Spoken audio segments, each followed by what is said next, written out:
Hi guys, so today I'm gonna talk a little bit about Om Train. So basic principles of Om Train.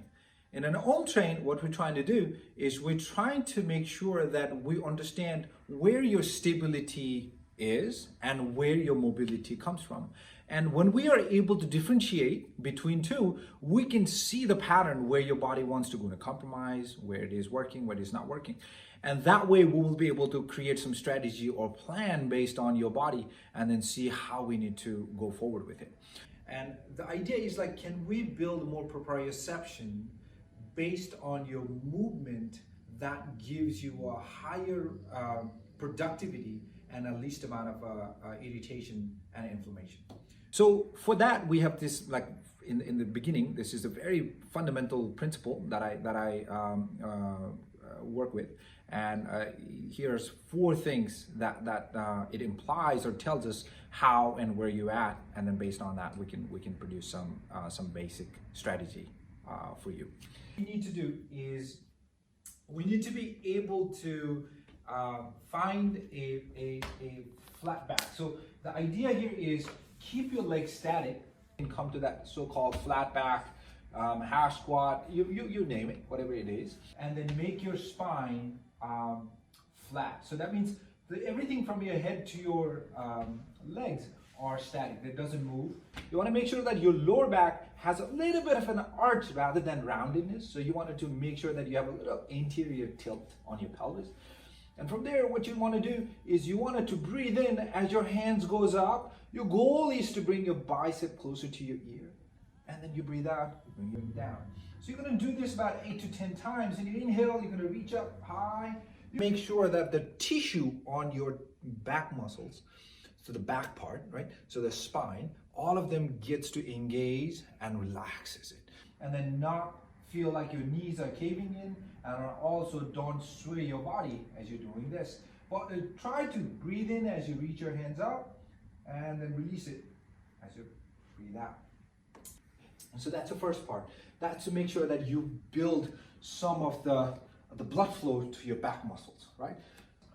Then what you wanted to do into a little bit of positions where you wanted to come to squat positions. In the beginning, it's really hard to get into overhead squat. We'll make it easier for you to go into a squat position. Try to lifting your heels up a little bit on anything would be ideal. Second is then you wanted to make sure your elbow, wrist, and your shoulder are 90-90 bent. Keep your upper body static and then just move your lower body. So the idea here is like make your hand to come 90-90 bent, and from literally just to here, reach your hands up high. Hands stay static, your torso stays static, and your goal is to just squat down. And then now your goal is to not to move anything from your hands to your hip, and then literally just drop your hip down and then come back up. And try to go down as soon as your body comes forward. You want to pause. If I fall forward, that's not the goal. The goal is to statically hold my spine and then see if I can have a proper hinge.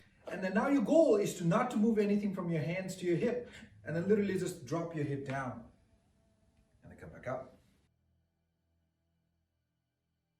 Your goal is to do it 8 to 10 times, but it doesn't have to be, right? So if you feel fatigued, your legs are tired, you can do it on 2 to 3 times. But again, idea is to do it 8 to 10 times. Then, now we want to get into your anterior chain length. So try to find some kind of an elastic band that start with the lightest one, and then we can go heavier as we get better. So one end goes under your feet, but more importantly, your hip, mid-back, and the back of your head, it should touch the wall, because that way we will keep your back body neutral, and then you wanted to just create the length on your anterior body. So what you're going to do is you're going to reach your hands forward. In your inhale, you're going to reach your hands up. And exhale, bring it down. Now again, this is all for your anterior chain. You're basically making sure your back body is stable. Only feel the length on your front body, but not on your back. This one, you don't necessarily have to do just the 8 to 10. You can enjoy because it should not produce any unnecessary tension, but as long as you can breathe and a rhythm, that'll be good. And enjoy it. And once you do it, you want to go back into like one last part.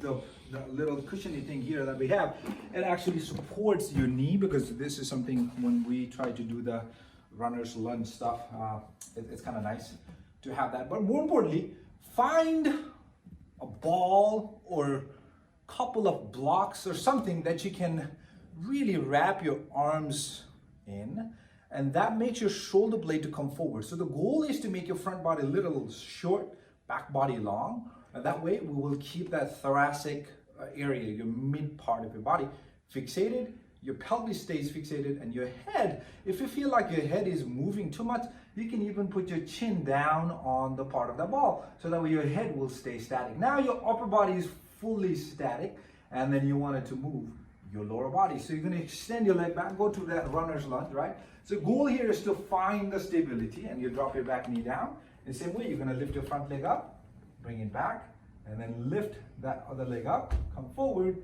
and then step it forward. Then 8 to 10 times, 12 times. Remember, this is non-weight bearing. This is a lot of stability work. So you wanted to make sure that you can do this comfortably. But as a trainer, somebody's watching you, they will see some default of all of these things. Are you able to stay stable? Are you able to keep the part that need to be moving on authentically moving, and or not? And we can work from there. All right, so those are some of the things. Try that and see how it goes. Thank you.